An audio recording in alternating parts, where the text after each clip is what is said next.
Assalamualaikum warahmatullahi wabarakatuh. Selamat siang. Waalaikumsalam warahmatullahi wabarakatuh. Ibu. Selamat siang, Ibu. Oke, baik. Sudah isi absen di Google Classroom semua? Sudah, Ibu. Baik. Sudah, Ibu. Saya absen dulu ya. Adinia Selsa. Hadir, Ibu. Amelia Ziska.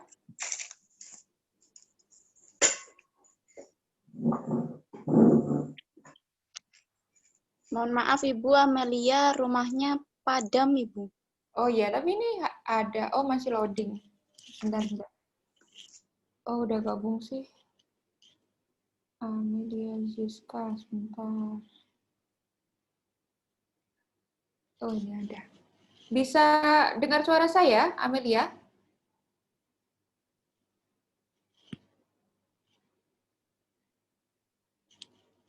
Oke, nggak apa-apa. Fahmi Dia Zumala.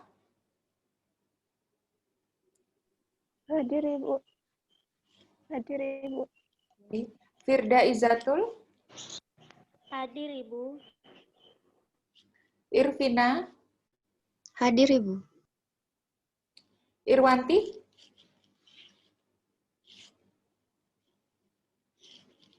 Nomor 7, belum.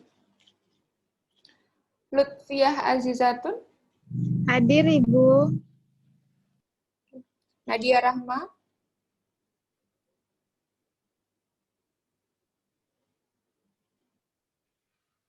Nadia Rahma belum. Nanda Paramita. Hadir, Ibu. Oke. Novia Sinta. Hadir, Bu. Ratira Wadia. Hadir, Bu. Sela Anggraini. Hadir, Bu. Safitri Dia.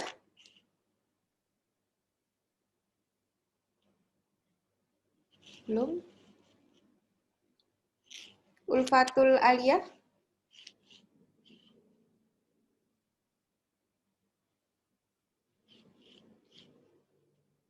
Belum. Irwanti belum ya. 7. Belum.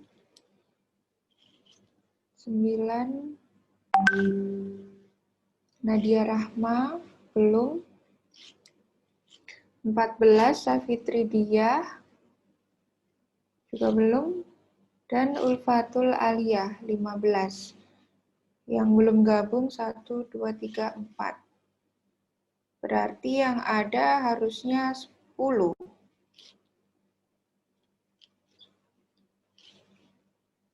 Ya, pas. PJMK minta tolong diingatkan ya, temannya 4 orang yang belum. Irwanti, Nadia Rahma, Safitri Diah, dan Ulfatul Aliyah. Batasnya sampai jam 2 lebih Mohon 10. maaf, Ibu. Ya. Bagaimana? Ada kendala? Kendala di 4 anak tadi itu semuanya padam, Ibu.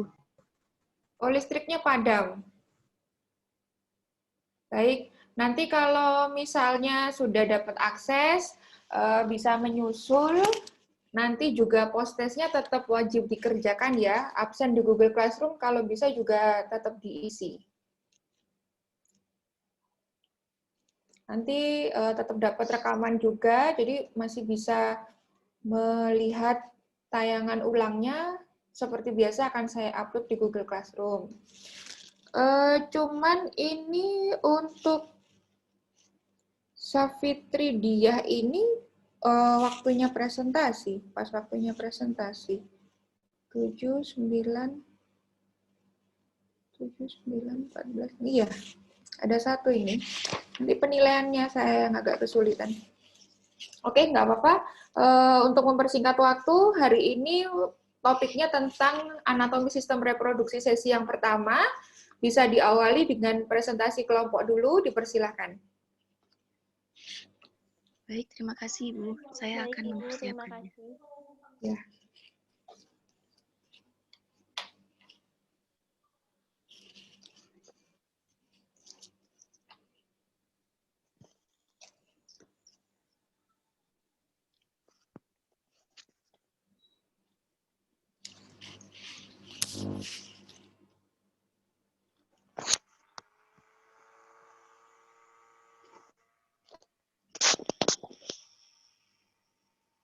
apakah sudah muncul? Rekan-rekan, Sudah, Novi. Sudah, Novia. ya Firda selaku moderator dipersilakan. Baik, terima kasih Novia. Assalamualaikum warahmatullahi wabarakatuh. Waalaikumsalam warahmatullahi wabarakatuh. Kami dari kelompok 2 akan mempresentasikan sistem reproduksi.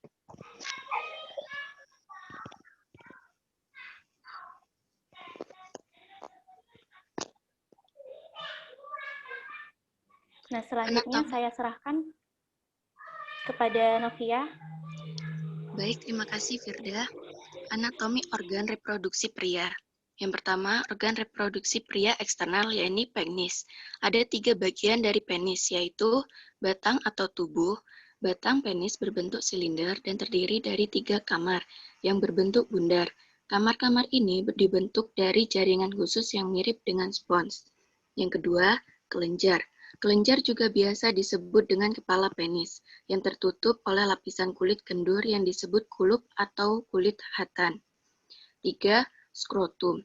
Skrotum atau kantung buah pelir adalah kulit yang menggantung di belakang dan di bawah penis. Kantung ini mengandung testikel, serta banyak saraf dan pembuluh darah. Organ pria internal yaitu penis. 1.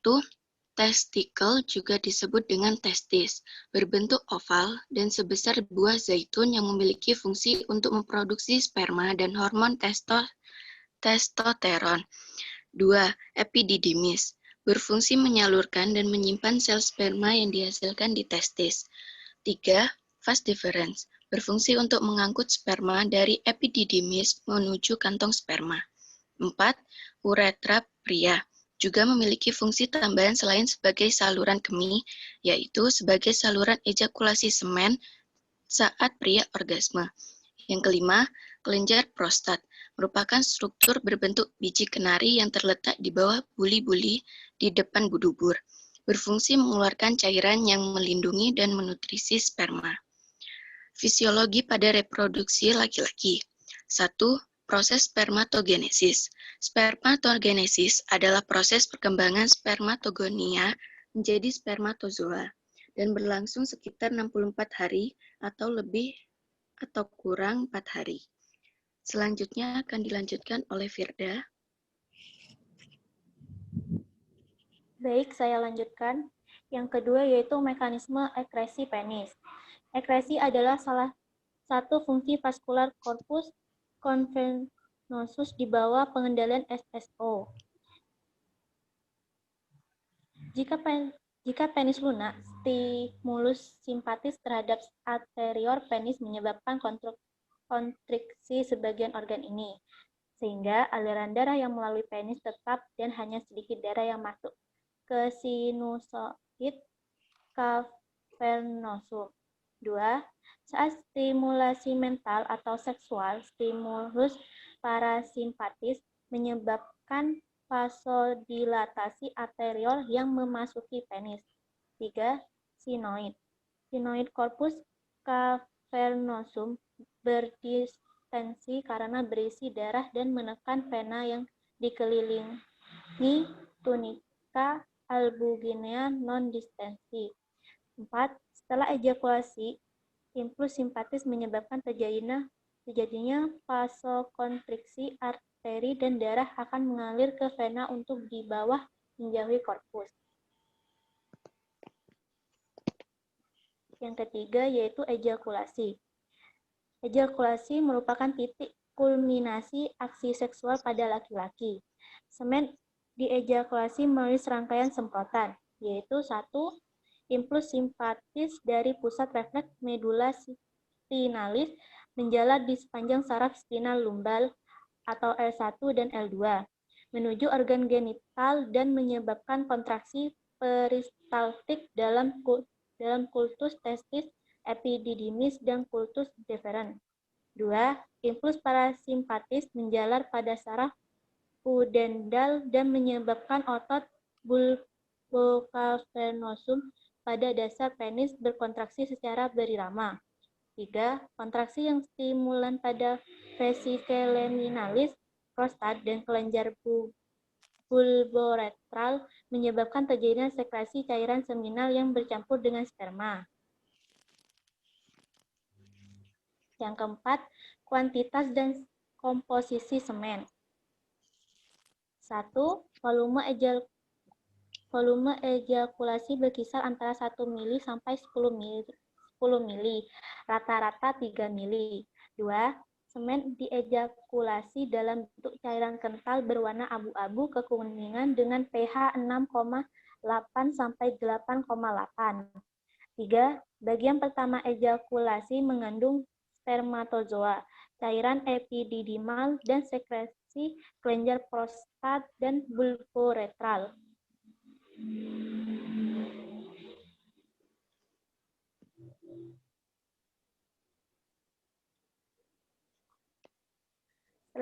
Sebelumnya Novia.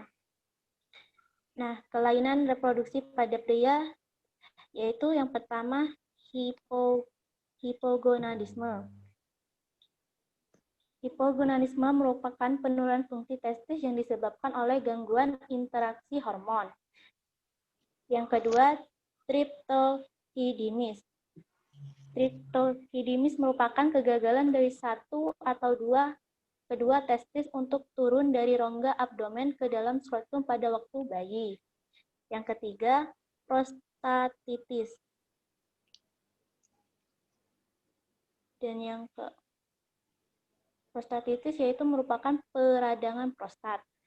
Yang keempat, epididimitis, yaitu merupakan infeksi yang sering terjadi pada saluran reproduksi pria.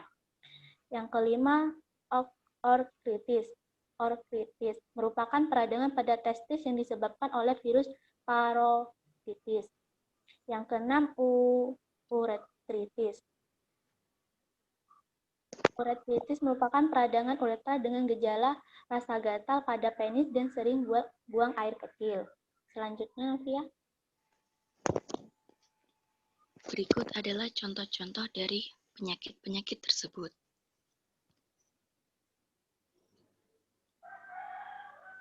Selanjutnya, anatomi reproduksi wanita. Alat genitalia dalam. Yang pertama, vagina atau liang senggama. Vagina adalah saluran yang berbentuk tabung yang menghubungkan vulva dengan rahim. Fungsi vagina adalah saluran untuk keluarnya menstruasi dari rahim. Tempat senggama, jalan lahir. Yang kedua, uterus atau rahim.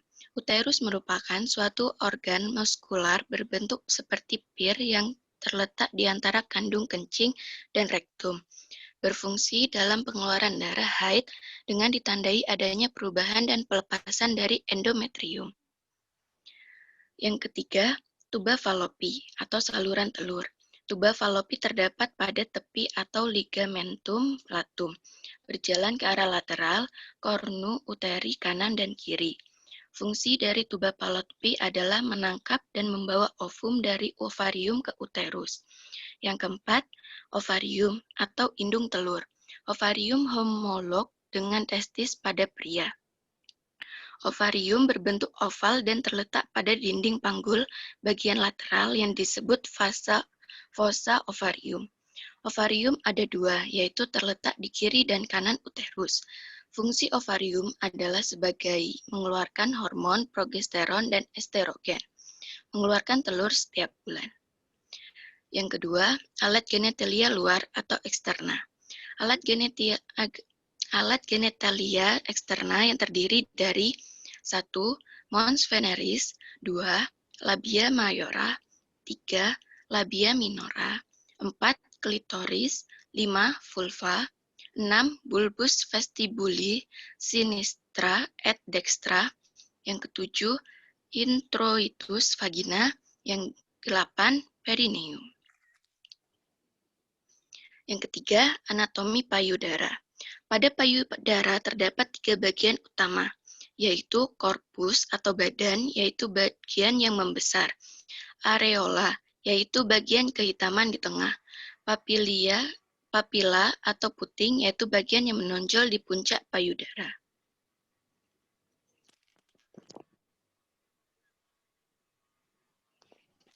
Dari penjelasan kami mungkin ada yang ditanyakan.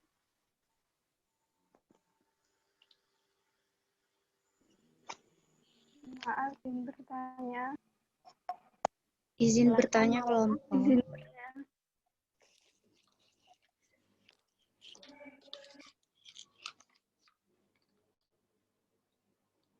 Silakan yang bertanya. Baik, terima Silakan kasih. untuk Mala.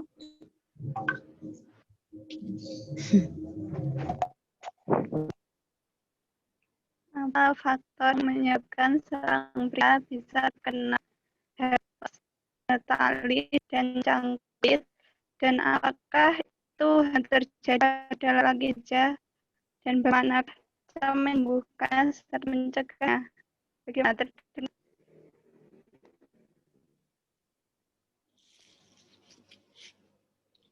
Fir, Bisa diulangi, Mala, terputus-putus ya. baik. Apa faktor yang menyebabkan orang pria bisa kena herpes genitalis dan cakroid, dan apakah itu hanya jadi pada laki saja, dan bagaimanakah cara menyembuhkannya serta cara mencegahnya?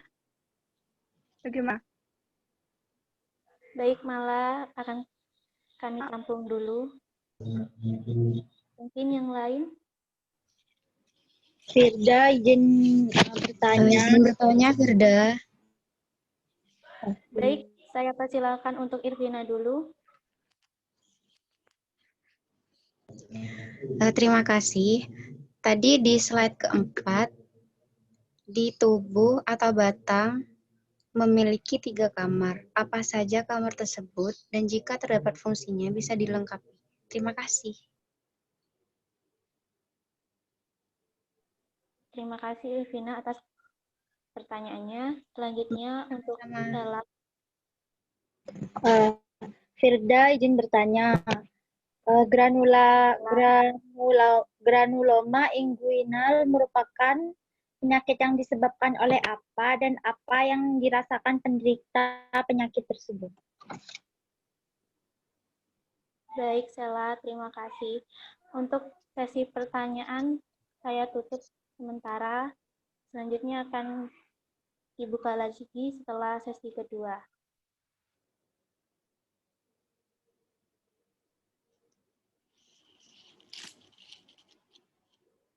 Mohon maaf, Bu, apakah boleh kami diskusikan terlebih dahulu? Boleh, silakan. Terima kasih, Bu.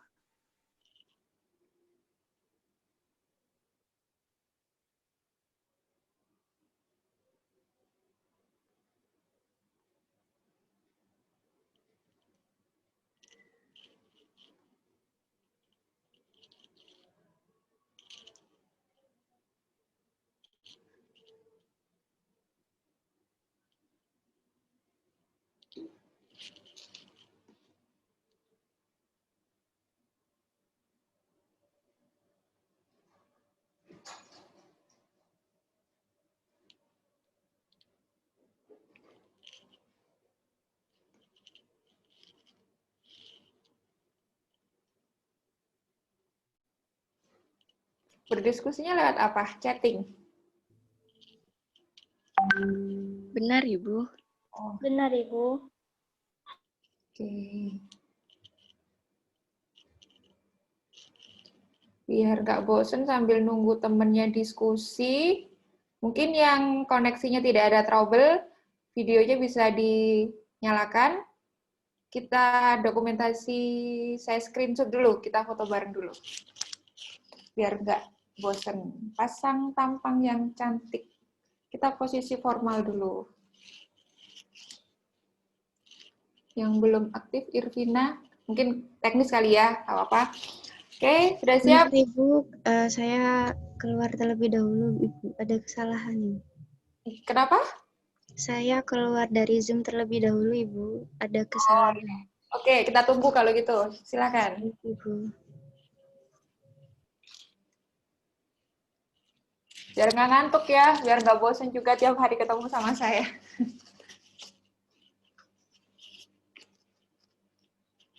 Dosen-dosen yang lain pakai Zoom, Google Meeting, atau apa? Pakai teknik apa yang lainnya? Menggunakan Google Meet, Bu, dengan JC di chat komentar sama di WA.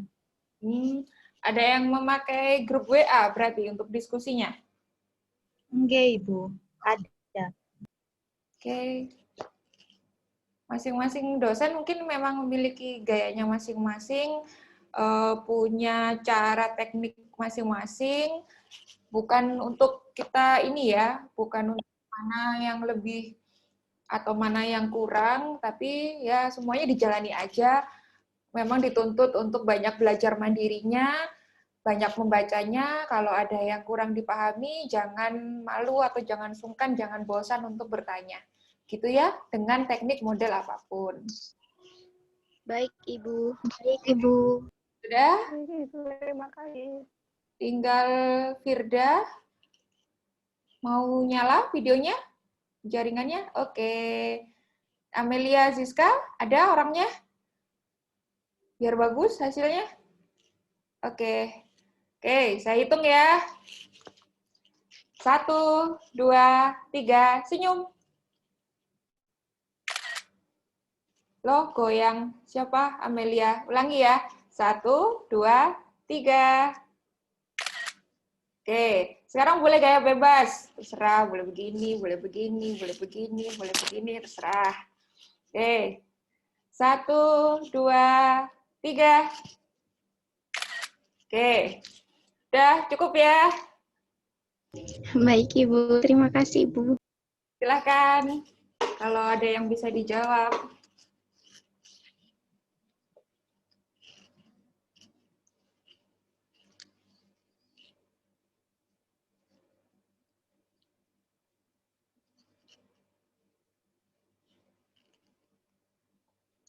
Mohon maaf, Ibu.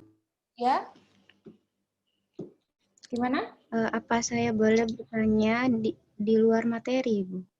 Di luar materi ini, silahkan. Kalau misal saya bisa jawab, saya jawab. Kalau Sembari menunggu, Ibu. ya, oke. Bukan, Ibu. Masalah tugas, Ibu. Masalah tugas, silahkan. Itu yang tugas 6A, terdapat konsep dasar cara pencegahan infeksi nosokomial melalui alat, udara, atau lingkungan, dan bahan atau spesimen. Itu konsep... Sebentar. Biologi dasar. Benar, Ibu. Oh ya. Bentar, saya buka dulu kontrak perkuliahannya. Oke, yang ditanyakan? Yang itu, Ibu, melalui alat, udara atau lingkungan, dan bahan atau spesimen. Konsep Itu- dasar, ya? Itu pendapat teman saya, ada yang contohnya, Ibu, ada yang menurut pendapat saya itu cara pencegahannya dari alat tersebut, Ibu. Itu contohnya apa cara pencegahannya, Ibu? Oke. Infeksi nosokomial yang di subtopiknya adalah tentang konsep dasar cara pencegahan infeksi nosokomial melalui alat, udara, lingkungan, bahan atau spesimen. Jadi pencegahan infeksi, jadi infeksi sendiri itu kan bisa menular melalui berbagai cara, yaitu melalui alat, melalui udara atau lingkungan, bahan atau spesimen. Itu adalah cara-caranya. Maka yang dijelaskan ya cara pencegahannya, beserta contohnya, kemudian supaya tidak terjadi infeksi nosokomial harus bagaimana caranya, gitu. Kemudian hal-hal apa saja yang biasanya mendukung atau menginisiasi terjadinya infeksi itu. Ya semua hal bisa dicantumkan di situ. Semakin lengkap akan semakin baik. Jadi mulai dari cara terjadinya infeksi itu, kalau misalnya melalui alat, berarti mungkin alatnya yang tidak disteril, ada satu alat yang tertinggal tidak disteril, maka bisa mengkontaminasi alat yang sudah disteril. Itu contoh terjadinya infeksi di awal. Kemudian cara mencegahnya bagaimana? Mungkin harus membuat list alat yang disteril itu apa saja, membuat daftar tilik sehingga tidak ada yang tertinggal. Kalau ada yang tertinggal satu kan tadi bisa mencemari lainnya. Itu cara mencegah infeksinya. Contoh alatnya apa? Misalnya Partuset. Partuset itu isinya apa sih? Itu contoh alat yang dapat menimbulkan kontaminasi atau menyebabkan infeksi nosokomial. Jadi selengkap-lengkapnya. Begitu. Semakin lengkap akan semakin baik. Itu yang ditanyakan? Benar, Ibu. Terima kasih, Bu. Oke, baik. Silahkan kelompok mungkin sudah bisa menjawab. Baik, Ibu, saya akan menjawab pertanyaan dari Sela ya. Tentang granuloma ingunale. Ya, granuloma ingunale itu merupakan infeksi menular seksual yang disebabkan oleh bakteri Klebsiella granulomatis. Nah, di mana penyakit ini terjadi pada pria yang berkisaran usia 20-40 tahun. Yang dirasakan oleh penderita yaitu timbulnya rasa gatal dan sakit pada daerah kelamin. Awal mulanya tanda penyakit ini yaitu pada alat kelamin timbul seperti benjolan kecil. Nah, lama-lama benjolan kecil itu membesar dan meletus hingga seperti luka yang terbakar atau melepuh. Nah, kan itu menyebabkan gatal dan sakit pada alat kelamin si pria. Mohon maaf Ibu jika salah. Oke, bagaimana yang bertanya? Terima kasih, Firda. Oke, mungkin sedikit saya tambahkan memperjelas pertanyaannya. Ini gambar dari granuloma ya tadi yang ditanyakan. Herpes. Ini tadi jawab herpes dulu apa granuloma dulu? Granuloma. Baik, ini granuloma ya. Penampakannya seperti ini tadi sudah ada di slide PowerPoint-nya. Jadi ini sekilas kalau nanti menjumpai pasien aslinya, terdapat derajat lesi atau lukanya. Kebetulan ini yang dicontohkan ini adalah sudah derajat yang agak parah, sekitar stadium 3 atau 4. Kalau dia di awal, itu mirip seperti herpes, mirip seperti titik sariawan. Kalau pernah lihat sariawan yang ada di bibir, mirip awal muasalnya sebelum menjadi membesar seperti ini adalah muncul seperti sariawan. Perbedaannya dengan herpes, kalau herpes itu ciri khasnya bergerombol, kalau ini granuloma ini biasanya diawali dari satu titik atau satu bentuk benjolan yang mirip dengan sariawan yang nanti akan semakin melebar, kemudian seperti melepuh, bagian tengahnya akan terlihat daging atau jaringan di bawah permukaan kulitnya sehingga terlihat memerah seperti ini. Ini penampakan dari granuloma inguinal. Nah, granuloma inguinal sendiri ini merupakan salah satu penyakit menular seksual. Jadi, pada penderitanya, jika ini melakukan hubungan seksual, akan dapat menulari pasangannya. Selain itu, sentuhan langsung dengan luka, ini juga dapat menimbulkan penularan. Contohnya menggunakan handuk yang bergantian, kemudian adanya lendir dari luka ini yang terkontaminasi di air, jadi airnya kotor, dipergunakan oleh orang yang sehat, itu dapat menular juga. Jadi penularannya selain dari hubungan seksual, bisa melalui benda-benda sekitar yang tersentuh oleh luka ini. Berbeda dengan seperti HIV/AIDS, itu virusnya kalau berada di luar lingkungan kelamin, dia tidak bisa menginfeksi. Harus berdasarkan penularannya terjadi koitus atau hubungan seksual dulu. Kalau seperti granuloma ini, dia tidak memerlukan hubungan seksual terlebih dahulu, sentuhan langsung sudah memiliki kemampuan untuk menularkan. Ini granuloma inguinal. Sudah jelas atau mungkin masih ada yang ingin ditanyakan dari granuloma? Mohon maaf Ibu izin bertanya. Ya. Jika saat kan itu tidak boleh bersentuhan langsung dengan yang lainnya, Ibu. Ya. Kalau menggunakan kondom itu saat melakukan pada Ya, melakukan itu, apakah tetap menular, Ibu? Baik, kalau menggunakan kondom memang akan dapat memproteksi atau menghindari dari penularan itu sendiri. Tapi yang jelas dengan adanya luka seperti ini pasti kesakitan sekali. Ini menimbulkan nyeri, sensasi panas, sensasi terbakar, dan nyeri. Jadi belum dipakai koitus aja, masih dipakein sarung kondom pasti kesakitan biasanya. Kalau dia tahan sakit ya luar biasa, memang berarti keinginan dorongan seksualnya lebih tinggi daripada keinginan untuk sembuhnya.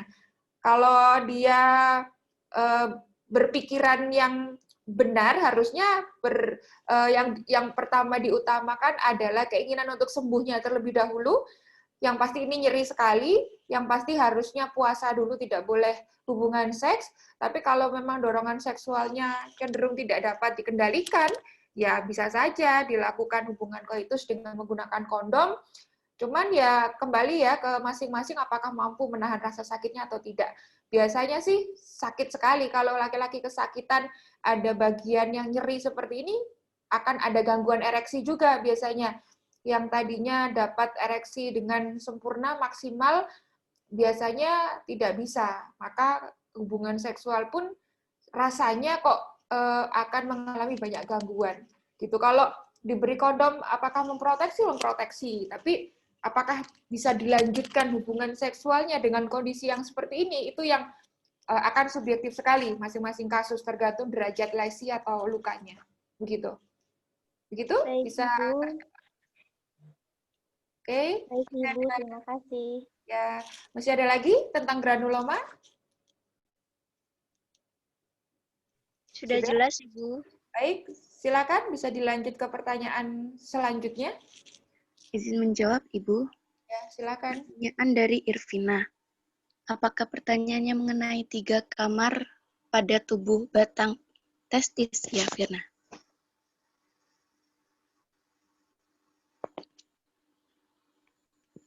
Mohon maaf, Irvina.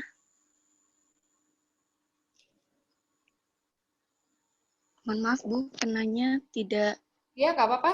Tetap dijawab saja. Nanti kan ini tetap terekam. Jadi, 3 kamar itu berbentuk bundar dan mirip dengan spons. Apabila spons itu terisi oleh ribuan darah, maka itu akan mengeras dan dilakukannya ereksi. Sehingga fungsi dari 3 kamar tersebut adalah proses ereksi sendiri. Mohon maaf, Ibu, apabila salah. Oke. Yang bertanya belum bisa join ya? Irvina, sebentar. Oke, nggak masalah.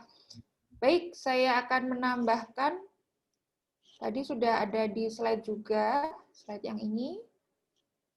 Nah, di sini sudah disebutkan ya, 3 ruang batang penis berbentuk silinder dan terdiri dari 3 kamar yang berbentuk bundar. Kamar-kamar ini dibentuk dari jaringan khusus yang mirip dengan spons. Nih, jadi kalau ibarat ini penis dipotong ya, dipotong, dilihat dari atas, nah akan terdapat 3 ruang. Ruang 1, ruang 2, ruang 3. Jadi di dalamnya seperti akan ada pipa kecil-kecil yang menyusun dari batang penis. Jadi ini dipotong, kemudian dilihat dari sebelah atas ya, dimutilasi penisnya. Kita lihat penampangnya dari atas, maka akan terlihat 3 ruang seperti ini. Dia menjalar dari atas sampai ke bawah seperti ini. Nah, masing-masing ini mirip seperti spons, tersusun atas jaringan yang disebut dengan jaringan spons. Dan bentuknya bundar. Bundar dan memanjang berarti mirip seperti tabung. Jadi tabung kecil-kecil yang ada di dalam penis ini. Fungsinya adalah berisi banyak pembuluh darah yang nantinya jika ketika pembuluh darah itu terisi dengan darah yang penuh, yang full alirannya, maka terjadilah ereksi. Jadi ereksi terjadi ketika susunan 3 tabung ini terisi oleh darah dengan jumlah yang maksimal. Ketika aliran darah tidak berjalan di sini, maka dia akan kembali ke posisi semula, ke bentuk semula, yaitu tidak terjadi ereksi. Kalau aliran darahnya full di daerah sini, maka terjadi ereksi. Begitu yang ditanyakan? Benar, Ibu. Terima kasih, Ibu. Baik, silakan bisa berlanjut ke pertanyaan selanjutnya. Masih ada satu pertanyaan yang belum dijawab, Ibu. Ya, silakan. Safitri, apakah bisa menjawab?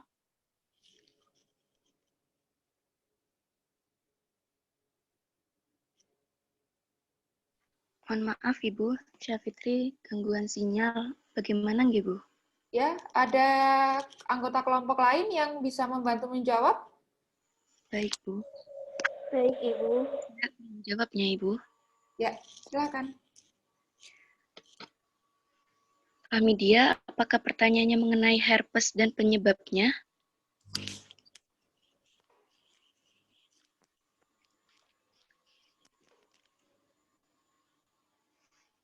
Hamidia?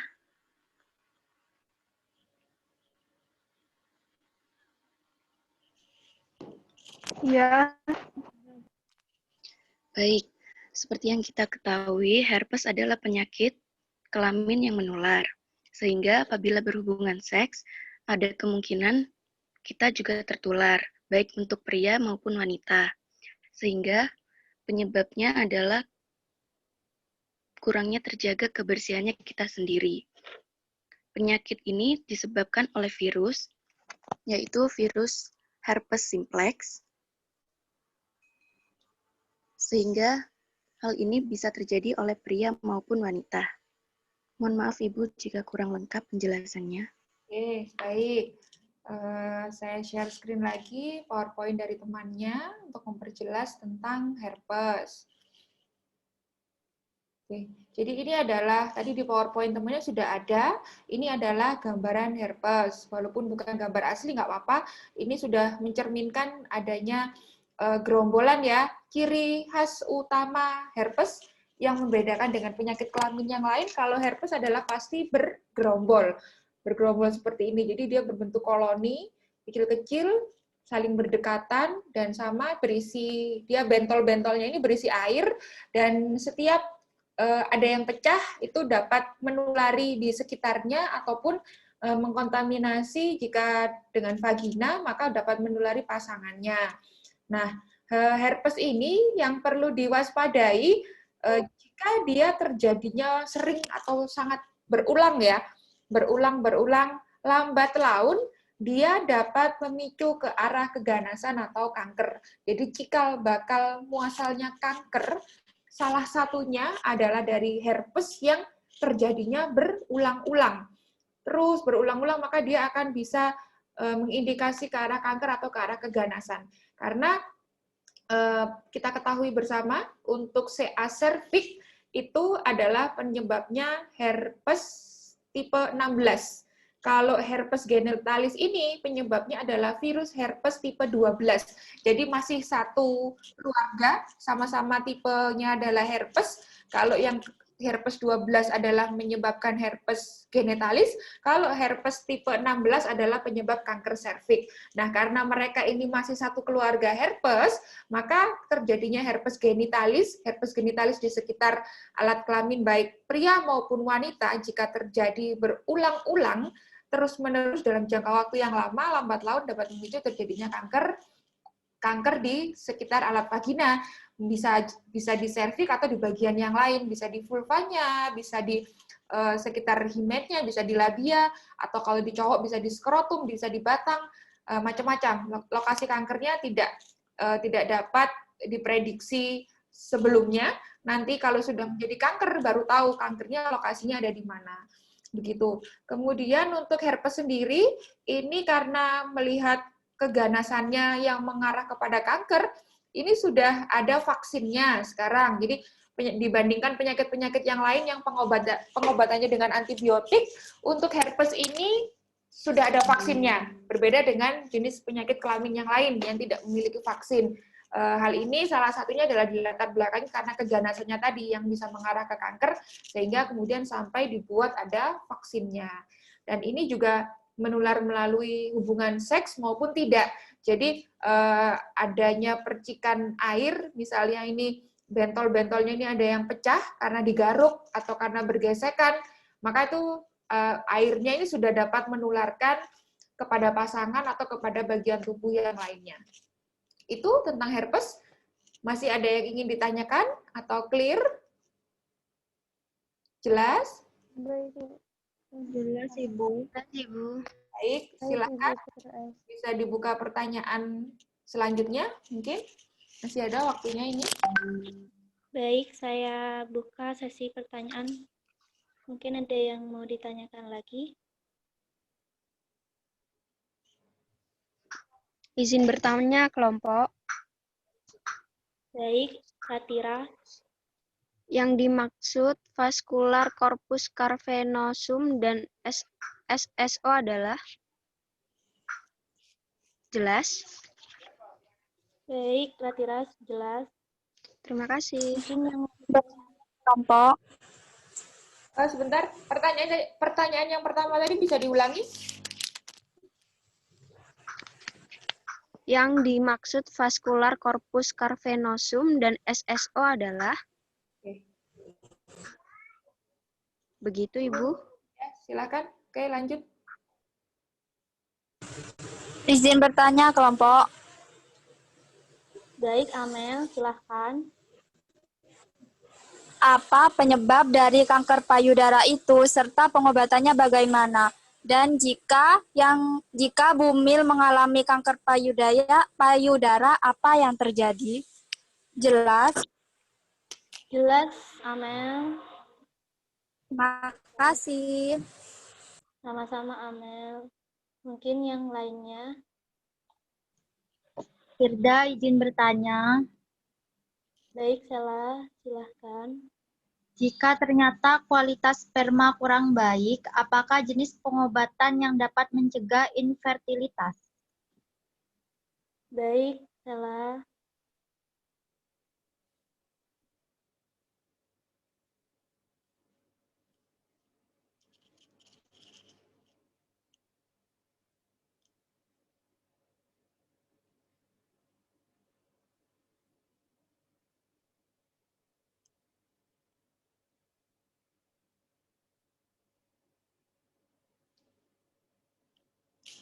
Silakan. Sudah bisa dijawab? Masih berdiskusi? Baik, sudah Ibu. Silakan. Sudah, Ibu. Saya akan menjawab pertanyaan dari Amel, Bu. Ya. Amel, apakah pertanyaannya mengenai apa penyebab dari kanker payudara, serta pengobatannya, apa yang terjadi ketika Bumil yang mengalami kanker payudara? Benar, Novia. Baik, saya akan menjawab. Kanker payudara sendiri apabila terjadi pada Bumil jarang ditemukan, tapi ada kemungkinannya. Menurut yang saya baca, sebelum pengobatannya sebaiknya dilakukan pencegahan, seperti melakukan olahraga yang cukup, menghindari minum-minuman alkohol yang cukup tinggi, serta istirahat yang cukup. Pengobatannya terdapat 2 metode, yaitu pembedahan dan kemoterapi. Untuk penjelasannya, saya kurang mengetahui karena itu mengenai kedokteran. Dan untuk kesehatan sendiri, kanker sendiri bisa menyebar secara cepat dan tidak bisa diprediksi, sehingga akan berpengaruh kepada janinnya kelak. Mohon maaf Ibu apabila salah. Oke. Saya masih mendownload materi tentang kanker payudara, nanti akan saya tambahkan. Silakan bisa lanjut ke menjawab pertanyaan selanjutnya sambil nunggu saya download materi sebentar. Terima kasih, Novia. Baik, saya akan menjawab pertanyaan dari Sela, yaitu jika terjadi kualitas sperma kurang baik, apakah jenis pengobatan yang bisa mencegah infertilitas? Yaitu jawabannya sebelum menentukan treatment yang harus dilakukan, langkah pertama adalah mencari penyebab rendahnya kualitas sperma tersebut. Setelah menemukan penyebabnya, baru kita bisa mengetahui pengobatan yang sesuai dengan penyebab yang penyebab yang terjadi pada rendahnya kualitas sperma tersebut. Mohon maaf Ibu jika salah. Oke, baik. Saya akan menambahkan tentang pertanyaan mencegah infertil jika terdapat gangguan pada kualitas sperma. Seperti yang sudah disinggung tadi, bahwa harus tahu terlebih dahulu kualitas spermanya ini, infertilnya ini memang karena kualitas sperma atau karena faktor yang lain. Karena biasanya kualitas sperma sendiri ada yang dipengaruhi oleh faktor fisik dan juga psikologis. Semua sistem di tubuh ini ya, kalau manusia mau jadi sehat itu pasti ada dari faktor fisik, ada dari faktor psikologis. Dari faktor fisiknya, apakah ada memiliki penyakit penyerta? Biasanya penyakit yang membunuh kejantanan pria itu adalah diabetes. Tuh, diabetes, kemudian bangsanya kolesterol, asam urat, itu bisa mempengaruhi dari bagusnya kualitas sperma. Apakah terdapat penyakit penyerta itu? Ketika penyakit penyertanya dapat ditanggulangi, dapat diobati, diabetesnya dapat dikontrol, otomatis sperma itu akan dapat mencapai kualitasnya yang optimal. Itu kalau dari kondisi fisiknya. Kemudian dari kondisi psikologis, tingkat stres, ya, orang yang dengan banyak permasalahan dan menyikapinya dengan stres itu dapat memicu turunnya imunitas termasuk turunnya kualitas dari sperma. Jadi kita sebagai makhluk sosial, semua orang punya permasalahan, semua orang punya beban dalam hidupnya, tapi tidak harus disikapi dengan stres, dengan tiap hari harus marah-marah, dengan situasi yang selalu emosional. Tidak demikian, karena pola hidup yang seperti itu akan memicu seseorang itu menjadi tidak sehat pikirannya, kemudian tidak sehat fisiknya. Karena sekali lagi, segala hal yang berhubungan dengan psikologis dan stres itu akan mempengaruhi ketidakstabilan hormon. Ketika seseorang hormonnya tidak stabil, itu rentetannya banyak. Bisa ke sistem pencernaan, bisa ke sistem perkemihan, salah satunya juga bisa ke sistem reproduksi, mempengaruhi kualitas dari sperma. Ya, kalau misalnya seorang pasangan suami istri ini tiap hari dia bertengkar, terus permasalahan rumah tangganya selalu disikapi dengan emosional, dengan situasi psikologis yang tidak baik, itu salah satunya kemudian bisa memicu kualitas spermanya menjadi tidak baik, lalu tidak heran bertambah lagi masalahnya, kok nggak bisa punya anak sih gitu. Nah, itu karena kadar atau level stres dalam rumah tangga itu mungkin tinggi, atau mungkin ini kayak fenomena bola pingpong ya, karena dituntut keluarganya untuk buruan hamil, buruan kasih saya cucu, mungkin neneknya bilang seperti itu, justru stres, akhirnya malah nggak dapet gitu. Itu yang kemudian ketika seseorang berkonsultasi tentang infertil, tentang menganggap dirinya tidak subur atau mandul, itu perlu dikaji lagi, apakah ada faktor-faktor stres yang memicu seseorang menjadi hormonnya tidak stabil. Kemudian ada lagi faktor dari gaya hidupnya. Tentu yang sudah kita ketahui bersama, labelnya pun juga sudah ada, adalah pengaruh dari rokok. Nah, rokok itu dapat menimbulkan impotensi, mengurangi kesuburan. Nah, gaya-gaya hidup yang buruk seperti itu, penggunaan alkohol, bekerja begadang, dapat memicu terjadinya infertil atau menurunkan kualitas sperma. Kemudian ada lagi gaya hidup tubuh yang obesitas, tubuh yang gemuk. Jadi saat ini kondisi gemuk itu tidak lagi hanya semata-mata karena tidak enak dipandang mata. Berlaku untuk pria maupun wanita. Kondisi tubuh yang gemuk adalah berhubungan dengan gangguan kesehatan. Jadi bukan lagi tentang body image atau body shaming, kamu gemuk, itu berarti ngejek, bukan. Kita tidak berbicara dalam konteks cantik atau ganteng, ya, walaupun itu nanti menjadi nilai plus, tapi yang poin penting pertama, gemuk itu adalah identik dengan kondisi yang tidak sehat. Berat badan yang ideal itu akan lebih cenderung identik kepada tubuh yang terjaga kesehatannya. Ya, urusan nanti menjadi seksi, menjadi terlihat proporsional, baik pria maupun wanita, itu adalah nilai plus. Terlihat awet muda, ya, terlihat lebih bugar, terlihat lebih fresh, terlihat glowing, itu adalah nilai plusnya. Tapi utamanya kesehatan itu adalah identik dengan berat badan yang ideal. seseorang yang gemuk itu sudah bisa dipastikan dia memiliki resiko kesehatan yang lebih besar ketimbang orang yang memiliki berat badan lebih ideal.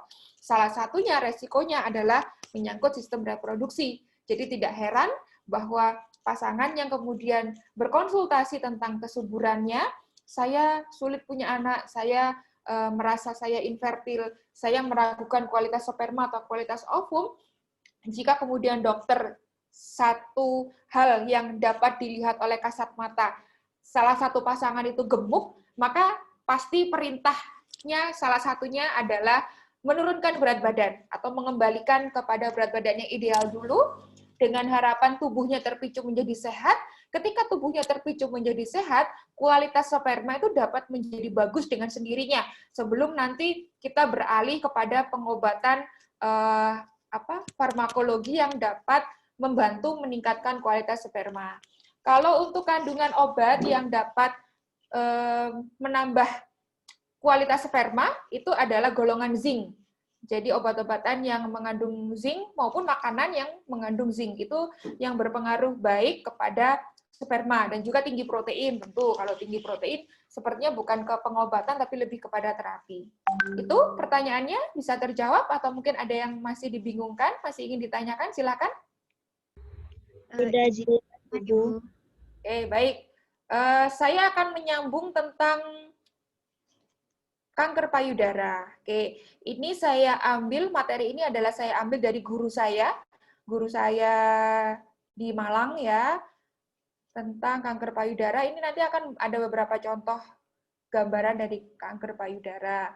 Jadi, kanker payudara ini adalah, nggak apa-apa ya, jawabannya mungkin akan sedikit melebar, karena kebetulan ini materinya pas ada, mungkin tidak hanya terbatas untuk kebidanan, ada tentang kedokteran umumnya, tidak masalah ya, kita membahasnya agak lengkap di sini. Baik, Ibu. Baik, Ibu. Kanker payudara menempati urutan pertama dengan frekuensi relatif sebesar 18,6%. Jadi ini adalah angka kejadiannya di Indonesia. Data kanker di Indonesia menurut data histopatologik sekitar 12 orang tiap 100.000 wanita. Di Amerika kejadiannya lebih tinggi, 92 wanita tiap 100.000-nya, dan angka kematiannya mencapai 27 orang per 100.000. Nih, memang kenapa terjadi perbedaan? Kalau biasanya Indonesia tuh juara ya, juara di angka-angka yang jelek-jelek ya, tapi kebetulan untuk kanker payudara ini yang jadi juara malah Amerika.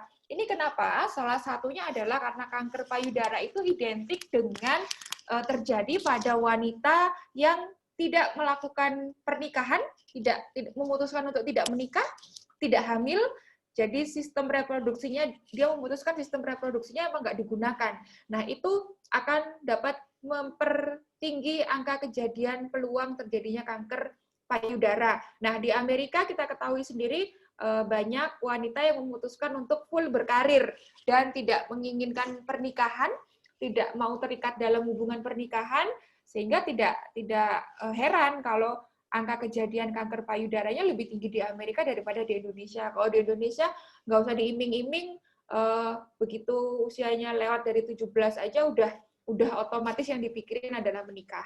Itu cuman efek tidak bagus yang selanjutnya adalah tentang kualitas dari pernikahan itu sendiri. Kalau terlalu muda juga tidak bagus, kalau sampai memutuskan tidak menikah juga tidak bagus. Yang bagus itu yang sedang-sedang, menikah pada saat yang tepat dan dengan pasangan yang tepat, ya. Digarisbawahi, waktu yang tepat dan pasangan yang tepat. Kalau itu salah satunya tidak tepat, pasti nanti muncul masalah. Oke. Kanker payudara di Indonesia merupakan kasus tertinggi nomor 1, balapan dengan kanker serviks atau kanker leher rahim. 60-70% datang dalam keadaan lanjut, sudah stadium 3 atau stadium 4. Karena sekali lagi biasanya kanker itu tidak memiliki gejala, tidak menimbulkan nyeri pada stadium awal. Kalau udah stadium 3 atau stadium 4, baru dia menimbulkan gejala. Biasanya seperti bahasa Jawanya tuh udun, kayak ada benjolan udun, ada matanya gitu, baru dia cuning, kalau ini apa kok benjol, padahal itu udah stadium 3, stadium 4. Gitu. Terus bagaimana dengan tingkat kesembuhannya? Untuk tingkat kesembuhannya sendiri, pada angka harapan hidup 5 tahun, kalau dia ditemukan pada stadium dini 1-2, angka harapan hidupnya masih tinggi, 97-100%. Tapi pada stadium lanjut, jika sudah parah, turun lagi ke 66-79%, dan kalau sudah metastase atau stadium 4, angka harapan hidupnya lebih kecil lagi. Jadi memang ini sangat-sangat bisa menyebabkan kematian. Faktor paling penting untuk menurunkan angka kematian pada kanker payudara adalah screening atau deteksi dini dengan baik. Nih, ini adalah gambaran payudara yang sehat, tapi sekali lagi ya, sebenarnya payudara yang sehat itu tidak identik dengan yang besar, ya. Sehat bukan berarti harus terlihat montok. Sehat itu identik dengan ukuran atau kanan kiri itu harus sama, kemudian tidak ada cekungan, tidak ada benjolan, tidak teraba benjolan, lebih kepada seperti itu, bukan kepada seberapa besarnya atau body image bahwa yang montok itu adalah yang bagus, no. Tapi yang utama adalah yang sehat, bukan besarnya. Nah, ini adalah contoh dari kanker payudara yang sudah metastase, jadi hati-hati perempuan yang menggunakan silikon, menggunakan implan di dalam payudaranya, itu justru akan dapat memicu, memasukkan benda asing, dapat memicu keganasan.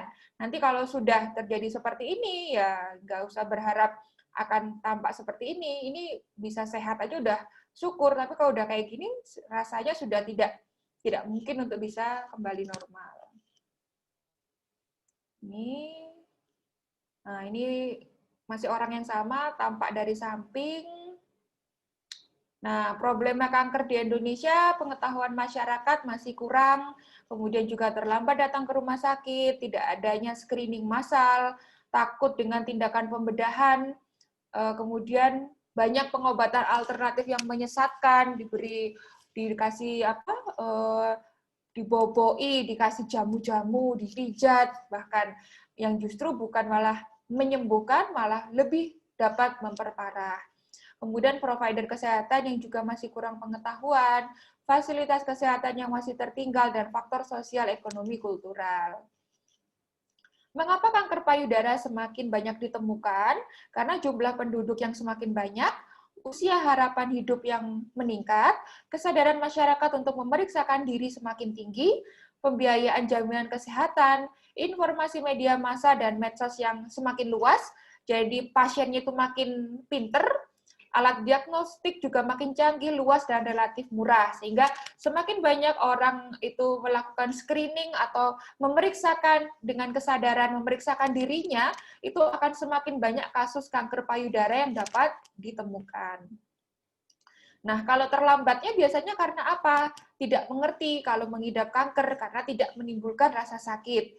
Ada rasa malu bagi wanita, sosial ekonomi yang kurang, perasaan takut untuk dioperasi, dan juga keterlambatan ke provider, terlambat untuk memeriksakan diri ke dokter, perawat, maupun bidan. Kalau tumor, beda dengan kanker, kalau tumor itu adalah benjolan yang semua benjolan yang tidak normal dan disebabkan oleh neoplasma, kelainan kongenital, trauma, dan radang. Ini penjelasan tentang tumor, jadi pada intinya tumor itu adalah kanker, awal muasalnya adalah awal muasal dari kanker adalah tumor yang biasanya dia berawal dari sifat yang jinak terlebih dahulu, kemudian ketika menjadi ganas maka itu sudah menjadi kanker. Oke, ini adalah gambaran yang masih jinak, yang biasanya masih bisa diangkat dan tidak sampai menimbulkan kanker. Jadi ada benjolan seperti ini, belum menjadi keganasan, itu dinamakan dengan tumor. Penampakannya seperti ini, ada benjolan. Jadi kalau memeriksa apakah normal atau tidak dengan mengangkat kedua tangan, kemudian membandingkan antara kanan dan kiri ini terdapat benjolan yang berbeda atau tidak. Ini kalau sudah menjadi kanker, akan menjadi seperti ini. Tumor piloides. Dan ini sudah tumor yang mengarah kepada kanker. Ini juga abses gigantomastia. Oke, gejala utamanya benjolan, ada penebalan, bisa jadi pori-porinya membesar seperti kulit jeruk, kemudian bisa keluar darah dari puting. Tapi pada stadium awal intinya banyak yang tidak ada gejala.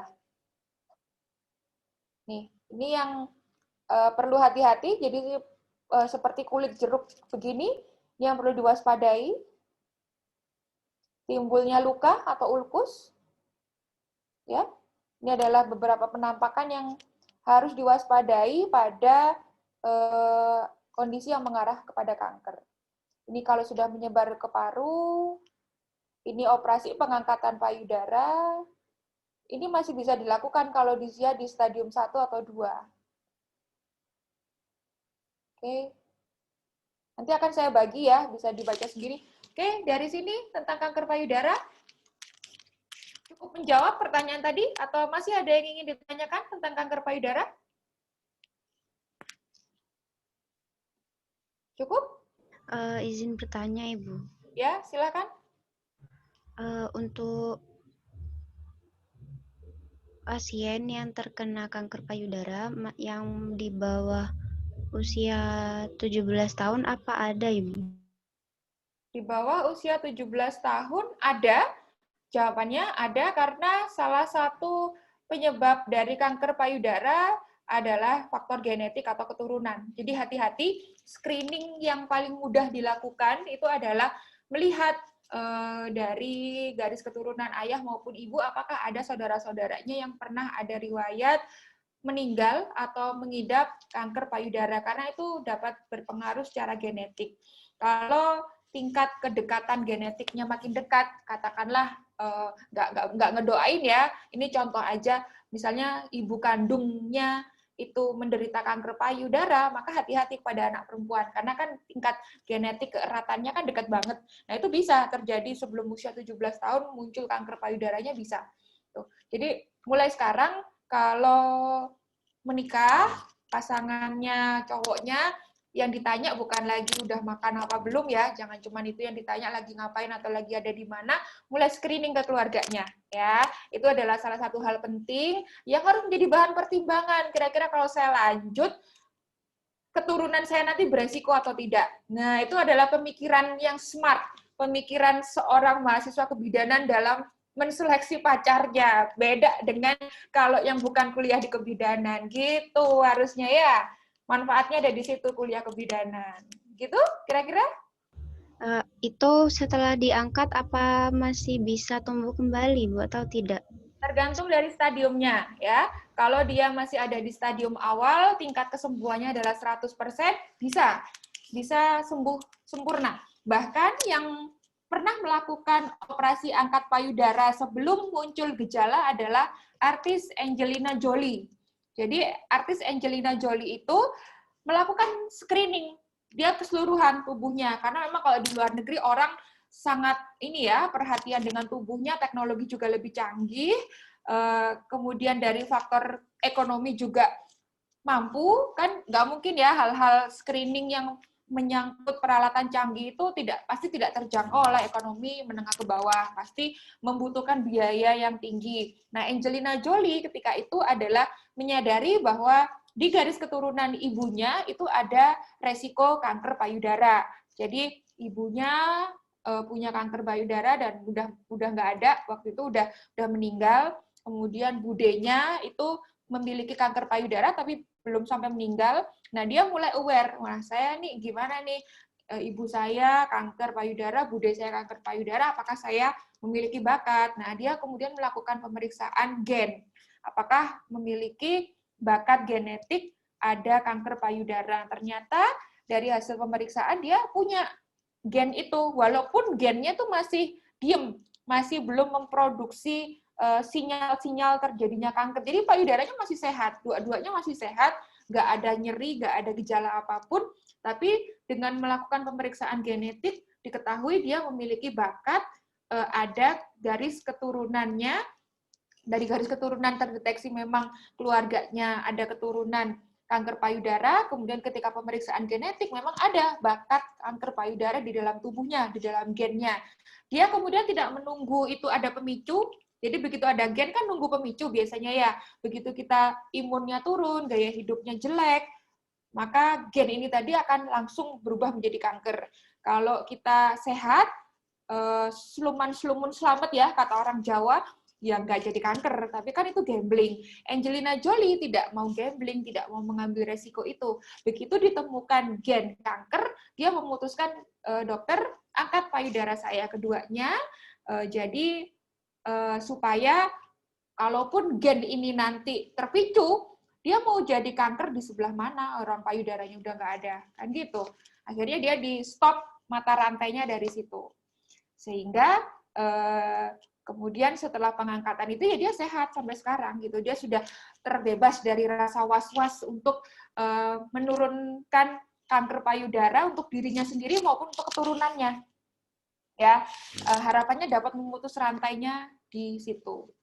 Begitu kira-kira dapat menjawab pertanyaan. Ibu. Oke. Silakan, masih ada yang ingin ditanyakan lagi? Izin bertanya, Ibu. Ya, silakan. Apakah setelah diangkat payudaranya dapat tetap menyusui atau menggunakan alternatif lain, Bu? Iya, kalau untuk menyusui otomatis nggak bisa ya. Jadi memang payudaranya Angelina Jolie itu yang sekarang kayaknya payudara tiruan gitu, yang otomatis dia tidak dapat memproduksi ASI karena pabriknya udah nggak ada, pabriknya udah gulung tikar, pabrik ASI-nya. Jadi nggak bisa memproduksi. Pabrik apa dikiranya tadi? Pabrik air susu ibunya ya, itu sudah nggak ada. Jadi memang tidak dapat melakukan menyusui, akan ada alternatif yang lain, bisa mencari ibu susu kalau misal memang masih menginginkan anaknya nanti mengkonsumsi ASI, kan sekarang ada ya bank ASI, mencari ibu untuk susuan supaya tetap mendapatkan manfaat ASI. Itu ada sekarang teknik-teknik seperti itu, tapi untuk menyusui sendiri memang sudah tidak bisa akhirnya. Gitu. Baik, masih ada lagi? Terima kasih, Bu. Ya. Masih ada lagi? Cukup? Oke. Kalau cukup, kita akan lanjut sebentar. Saya akan mengkoreksi sedikit untuk makalahnya. Maaf, Ibu. Ya, silakan. Terdapat satu pertanyaan belum terjawab, Ibu. Oh, belum. Oke. Maaf. Sorry. Ya, oke. Silakan. Pertanyaan dari Ratira, Bu. Apakah yang dimaksud vascular corpus cavernosum dan SSO? Apakah benar, Ratira? Benar, Novia. Baik, terima kasih. Corpus cavernosum adalah nama lain dari batang penis, sehingga fungsinya adalah untuk proses ereksi apabila darah memasuki 3 kamar tersebut. Sedangkan SSO tersendiri kepanjangan dari susunan saraf otonom, sehingga susunan saraf otonom terdapat 4 gangguan, yaitu payah otonom, sindroma hipotalamik, 3 gangguan fungsi kandung kemih, dan yang terakhir sindroma otonom parsial. Apakah jelas, Ratira? Baik, jelas, Novia. Terima kasih. Baik. Jawabannya sudah betul. Jadi yang ditanyakan tadi adalah merupakan bagian dari anatomi penis, dan untuk SSO atau susunan saraf otonom sendiri juga adalah saraf yang terdapat di penis. Jadi penis itu memiliki banyak persyarafan di situ, selain dia untuk sensitivitas ketika menerima rangsang kemudian terjadilah ereksi. Itu bagaimana kemudian dari adanya rangsang menjadi ereksi, tentunya ibarat itu sebuah alat, di dalam itu banyak persyarafan yang mirip ibarat seperti kabel, perkabelan itu tadi. Nah, kabel-kabelnya itu tersusun atas fungsi-fungsi yang sudah disebutkan, ada 4 jenis tadi. Gitu. Kira-kira gambaran umumnya seperti itu. Bisa dipahami? Bisa, Ibu. Terima kasih. Baik. Masih ada pertanyaan yang belum terjawab? Atau sudah? Ampun, Bu. Terima kasih, Bu. Oke. Saya akan mengkoreksi makalahnya sedikit saja, ini sekilas. Oke, secara garis besar untuk isi sudah oke. Kembali ke ini ya, pemberian judul sebaiknya disesuaikan dengan kalau ini sistem reproduksi pada manusia boleh di sini disebutkan untuk pertemuan ke-9, boleh di situ ditambahkan. Kemudian ini sudah benar. Untuk penomoran, jadi misalnya ini sudah bab 2, ini sebaiknya bukan A tapi 2.1. 2.1, kemudian ini bukan simbol tapi 2.1.1, jadi 3 digit. Seperti itu. Dan seterusnya. Ini kebanyakan masih saya lihat memakai simbol-simbol seperti ini. Kalau yang baku itu adalah memakai penomoran.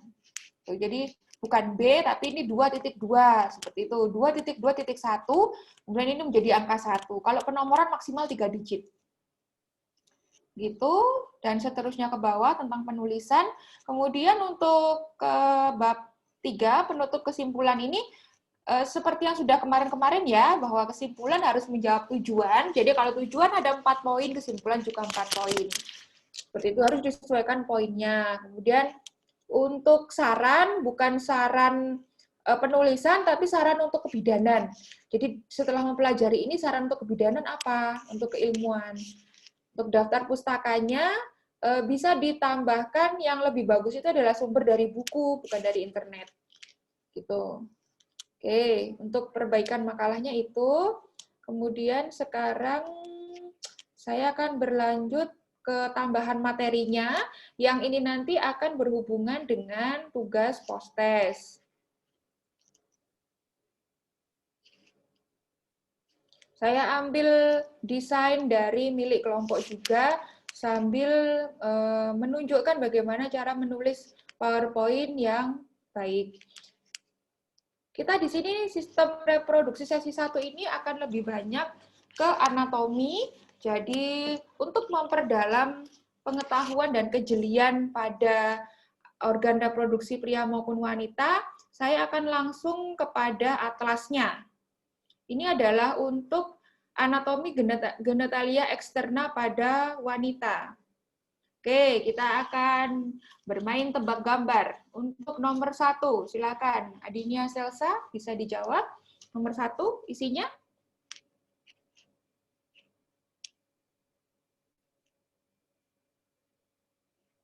Ada, Adinia Selsa? Bulu kemaluan, Ibu. Oke, bulu kemaluan, kita lihat jawabannya. Mon pubis ya, bahasa pakai istilah medis mon pubis. Oke, untuk nomor 2, Amelia Zizka, silakan. Preputium klitoris, Ibu. Kita akan lihat jawabannya. Oke, preputium.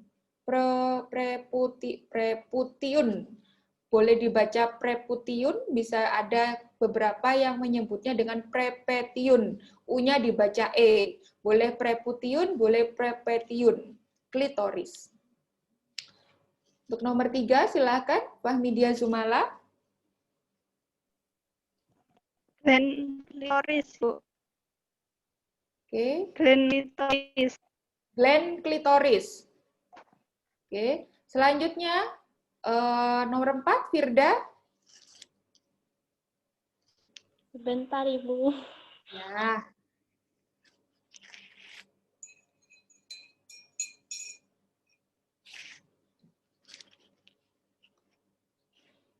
Ada yang bisa membantu menjawab? Uretra, Ibu. Uretra, Ibu. Oke, Uretra, Ibu. ya. Oke, nomor 4 uretra. Selanjutnya nomor 5 Irvina. Himen, Ibu. Himen. Oke, nomor 6 Irwanti. Ada? Masih padam ya? Oke, lanjut. Lutfiah Azizatun. Vestibulum, Ibu. Oke. Belum. 7. Nadia Rahmah. Sudah ada? Masih padam? Selanjutnya, Nanda Paramita. Silakan. Nomor 7. Nanda Paramita? Kemana Nanda ini? Sepertinya masih padam, Ibu. Oke, padam juga. Tadi ada ya Nanda ya? Iya, Ibu. Ada, Ibu. Oke. Novia, silakan nomor 7. Labia minora, Ibu. Dia minora. Oke, nomor 8. Ratira.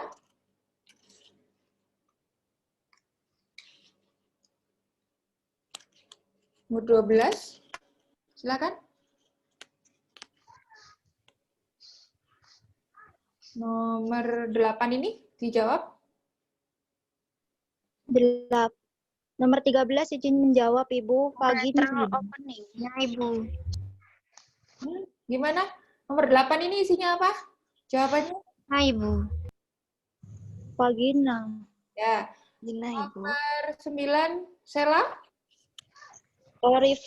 Orifisium vagina, Ibu. Oke. Nomor 10, Safitri, ada? Ada. Labia mayora. Masih padam, Safitri, Ibu. Oke, lanjut. Ulfa, nomor 10, ada Ulfa? Labia majora, Ibu. Mayora, bacanya ya? Bukan Oke, pakai D, pakai Y bacanya. Oke, lanjut. Nomor 11, balik lagi. Adinia Selsa.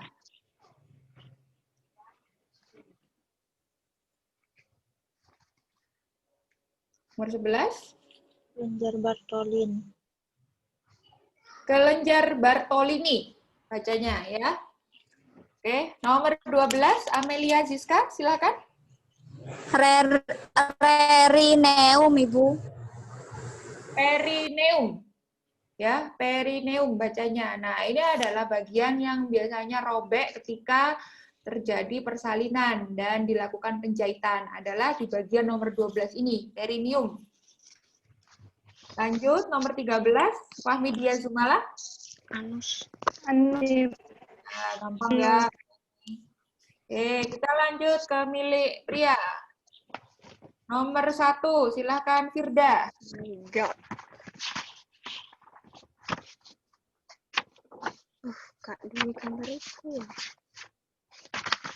On. Firda ada? Kandung nih, Ibu. Bladder atau vesika urinarius. Nomor 2, silakan. Irvina ada? Ureter. Ureter. Oke. Nomor 3, Irwanti. Belum ada. Lutfia. Mbak, golek no lah, Mbak. Ampula dari Bagaimana? Nomor 3? Gak usah wes, tapi Mbak. Gak usah. Aku meneng. Kok dijawab BR arek. Enggak. Bentar. Ratira di-mute dulu. Oke, nomor 3 jawabannya apa, Lutfia? Ampula dari ductus deferens, Ibu. Oke, ampula dari ductus deferens. Ya. Nomor 4, silakan Nadia Rahma. Belum ada? Nanda Paramita? Tidak ada juga. Novia Sinta? Vesika seminalis, Bu. Vesika seminalis. Oke. Nomor 5, Ratira, silakan. Nomor 5, Ratira.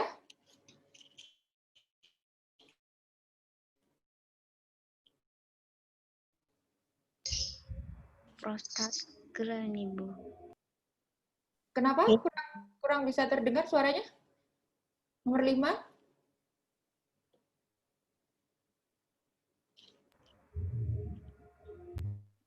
Mohon maaf, Ibu. Barusan Vina, Ibu. Kelenjar prostat, Ibu. Gland, Ibu.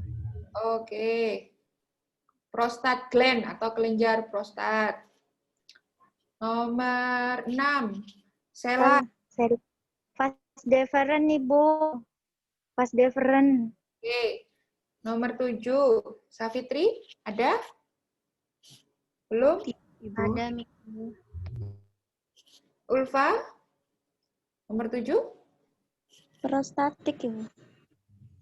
Ureta prostatik. Oke. Nomor 8, balik lagi ke atas. Adinia, silakan.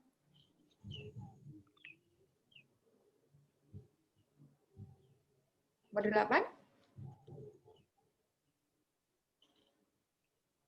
Adinia. Kelenjar Cowperi, Bu. Cowperi. Membranus. Boleh. Boleh memakai istilah yang lain, tetapi boleh patokannya dari sini, misalnya diberi garis miring atau disebut yang lain, seperti yang disebutkan Adinia tadi, silahkan, nggak apa-apa. Oke, selanjutnya nomor 9, Amelia. Spongi, Bu. Pongi. Oke. Nomor 10, Fahmidia Zumala. Penis, Bu. Oke, penis, paling gampang ya. Nomor 11, Firda. Silahkan. Bentar, Ibu. Tidak sama, bentar.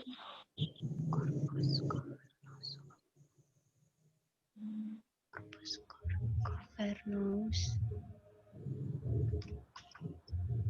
Ada yang bisa membantu? Nomor 11 isinya? Corpus cavernosum. Corpus cavernosum. Oke. Selanjutnya nomor 12. Gilirannya siapa sekarang? Irvina ya? Benar, Ibu. Oke. Corpus spongiosum, Ibu. Corpus spongiosum. Ya, nomor 13. Irwanti Padam. Lutfiah? Gland penis, Ibu. Oke. Bentar. Gland penis. Nomor 14. Nadia Rahma, nggak ada. Nanda Paramita, nggak ada. Novia Sinta, silakan nomor 14. Baik, Bu. Orificium uretra, Ibu. Orificium uretra, oke. Nomor 15, Ratira. Testis, Ibu. Nomor 16, Sela. Corpus epididymis ya, Bu. Kayaknya. Boleh, Oh iya, kaput. boleh korpus, boleh kaput. Apa sih? Boleh. Oke, lanjut. Nomor berapa sekarang? 17, Safitri. Belum ada. Oke, Ulfa. Penampang melintas testis, Ibu. Korpus, kalau ini tadi dinamakan kaput epididymis, maka yang di sini adalah korpus epididymis. Jadi antara kaput dan korpus ini adalah sebenarnya dia satu bagian ya. Sering kalau pada laki-laki itu kaputnya ada yang lebih besar, korpusnya ada yang lebih kecil. Sehingga ada yang seperti dia tuh bersambung menjadi satu bagian. Nah, biasanya kalau seperti yang ada di gambar ini, kaput di sini adalah bagian yang lebih besar. Kalau korpus, dia adalah bagian yang lebih kecil, tergantung dari gambarnya. Jadi kalau mau dibedakan antara kaput dengan korpus, dilihat dulu gambarnya. Kalau dia bagian yang lebih besar, maka itu kaputnya.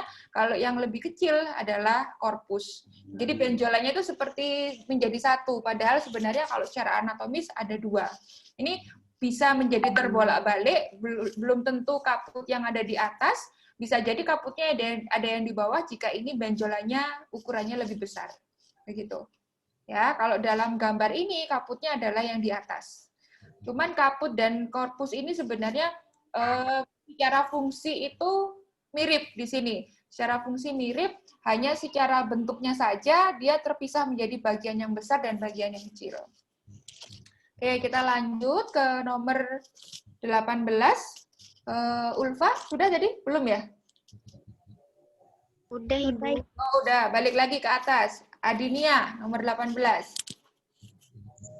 Tubulus seminiferus, Ibu. Oke, lobulus seminiferus. Terakhir, 19, Amelia Siska. Cauda epididymis, Bu. Cauda epididymis. Oke. Nah, sudah ya, kita tadi sudah belajar tentang secara garis besar anatomi milik pria dan juga milik wanita. Nanti post testnya akan Ibu share jam 4, nanti jam 4. Waktu pengerjaannya adalah 24 jam. Kenapa kok lama sekali? Jadi nanti tugasnya adalah membuat vlog, membuat video ya.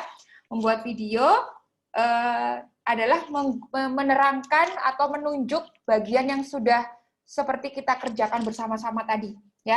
Jadi nanti akan ada atlas milik perempuan dan atlas milik laki-laki, nanti sudah Ibu lampirkan di situ. Atlasnya berupa atlas buta, jadi hanya tulisan 1, 2, 3, 4 seperti itu tadi. Nah, tugasnya adalah membuat vlog. Boleh itu nanti yang Ibu lampirkan di Google Classroom itu di-print dulu, boleh di-print. Kemudian nanti ketika nge-vlog, maka print-printannya ditunjukkan seperti ini, ya. Misalnya ini ditunjukkan, kemudian ditunjuk nomor 1 adalah apa, 2 apa, gitu ya.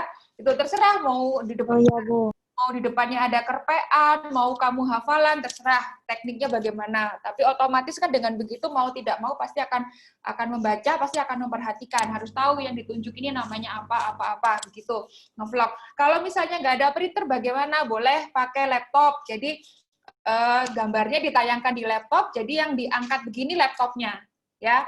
Ibarat ini laptop, ya udah laptopnya yang dibeginikan, pakai HP, memvideonya. Jadi nge-vlog, ya. Nge-vlognya nge-vlog yang bermanfaat ya sekarang. Kalau biasanya nge-vlog tutorial make up, tuh bisa make up begini-begini. Sekarang kita nge-vlognya nge-vlog atlas, ya.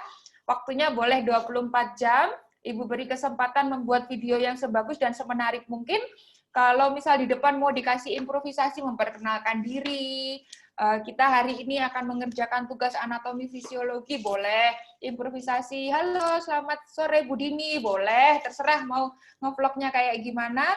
Oke, yang penting isinya, ya. Jadi menunjuknya harus betul posisinya. Ini apa-apa harus betul. Kemudian cara mengucapkannya, perineum, korpus, itu harus betul. Boleh latihan dulu, dibaca dulu. Jangan sampai ketika nge-vlog itu belepetan. Harus menampilkan yang terbaik. Makanya Ibu kasih waktu 24 jam, boleh sampai besok sore. Dan juga mengantisipasi yang ada gangguan-gangguan sinyal, masih mati lampu, waktunya 24 jam. Jadi Ibu posting jam 4 sore ini, bisa dikerjakan maksimal sampai besok jam 4 sore. Gitu. Silakan membuat video yang semenarik mungkin, yang sebagus mungkin. Ada yang ditanyakan? Ada yang bingung dari nanti tugas post testnya? Untuk pakaiannya menggunakan seragam, Ibu. Iya, pakaiannya menggunakan seragam ya. Kalau misalnya nanti setengah badan ya bolehlah pakai atasnya aja nggak apa-apa gitu. Tapi yang jelas nanti kalau Ibu kepengen ngupload di sosial media Ibu kan biar kelihatan dia tuh mahasiswa Akademi Kebidanan Jember gitu ya. Jangan pakai baby doll. Gitu. Oke? Terima kasih, Ibu. Ya. Oke, ada lagi yang ingin ditanyakan? Ya? Saya tahu di Jawa sebelumnya itu bilnya paling lagi, Bu. Saya kurang bisa mendengar jelas. Ada yang bisa membantu saya? Tadi temennya tanya apa? Mengenai seragam, Ibu. Ya, seragamnya kenapa? Fahmidia belum diambil, Ibu. Oh, belum diambil. Ini deh, jilbab putih deh pokoknya ya. Kan biasanya kalau seragam kan yang penting jilbabnya kelihatan putih ya. Jangan kelihatan pakai lengan pendek begitu. Kan kayak begini kan kelihatan pakai seragam ya. Gitu aja deh, nggak apa-apa ya. Saya nggak mempersulit kok. Pokoknya kelihatan rapi aja. Baik, Ibu. Ya. Ada lagi yang ingin ditanyakan? Mohon maaf, Ibu. Mengenai gambarnya, apakah boleh ada tulisannya, Ibu? Nggak boleh. Yang tampil di nge-vlog begini harus, nanti ada, saya sudah melampirkan, jadi semua atlasnya akan sama. Atlasnya tadi yang seperti kita pelajari itu, jadi nanti berupa angka-angka. Otomatis memang kalau nggak kepingin ngerpek, kalau nanti kelihatan ya, eye contact itu kelihatan di depan itu ada yang dibaca atau tidak, itu saya bisa kok ngelihat. Kalau nanti yang betul-betul dia hafal, pasti eye contact-nya akan betul-betul lurus ke kamera. Kalau dia ngerpek, itu pasti ada sedikit ke kanan, sedikit ke kiri, itu kelihatan nanti. Akan berbeda penilaiannya, mana yang hafal, mana yang membaca. Tapi nggak apa-apa, kalau misal ada yang ngerpek pun, saya tidak terlalu saklek, tapi yang jelas itu akan memicu kalian untuk belajar, intinya begitu. Jadi nanti atlasnya adalah berupa kosong, seperti ini, yang saya upload. Nah, seperti ini. Ini nanti yang harus ditunjuk, nomor 1 apa, 2, 3, dan seterusnya. Tuh, itu yang untuk wanita, kalau yang untuk pria nanti memakai yang ini. Nih, sama, semua nanti atlasnya adalah memakai ini, tidak sumber yang lain, sudah saya tentukan sumbernya. Gitu. Jelas? Ada yang ingin ditanyakan? Silahkan. Jelas, Ibu. Jelas, Ibu. Nah, jadi memang saya menggunakan berbagai teknik, bagaimana menariknya, bagaimana yang tadinya males baca, akhirnya terpaksa baca, mau nggak mau akhirnya harus baca. Memang harus begitu ya, supaya tidak bosan, supaya endingnya semuanya adalah belajar, semuanya ilmunya masuk. Perkara tekniknya mau bagaimana, kita memang harus membuat variasi supaya nggak bosan. Nanti kalau pilihan ganda terus, pasti juga bosan. Kalau disuruh atlasnya cuma ditulis, kayaknya nggak variasi karena kita online. Jadi ya sekarang kita nge-vlog, nanti besok-besok Ibu bikin apa deh, nanti kita pikirkan bersama. Pokoknya bagaimana bisa selalu menarik, harapannya kalian enjoy dengan belajar online seperti ini, ilmunya tetap bermanfaat, tetap terserap dengan baik. Gitu ya, semoga tidak merasa berat. Oke, ada yang ingin ditanyakan sebelum kita akhiri kuliah sore hari ini? Jelas kira-kira materinya? Jelas, Ibu. Jelas, Ibu. Kalau jelas, perkuliahan sore ini bisa diakhiri. Silahkan mempersiapkan diri, nanti akan posting jam 4 untuk post-testnya, waktu mengerjakannya 24 jam. Silakan membuat vlog yang semenarik mungkin, sebagus mungkin. Belajar dulu cara berintonasinya, belajar dulu di depan kamera, boleh dicoba-coba, boleh diedit-edit, boleh ditambahkan hal-hal improvisasi, asalkan pada intinya tidak mengganggu tujuan utamanya untuk menunjukkan atlas organ reproduksi pria dan wanita dengan benar. Itu. Terima kasih untuk seluruh kehadirannya. Untuk teman-temannya yang mungkin terkendala jaringan, nanti tetap akan saya beri rekaman, kemudian tetap mengerjakan post-test juga. Kalau ada yang kurang dimengerti, nanti tolong dibantu informasi yang sudah kita diskusikan bersama ini. Oke, baik, bisa saya akhiri sampai di sini.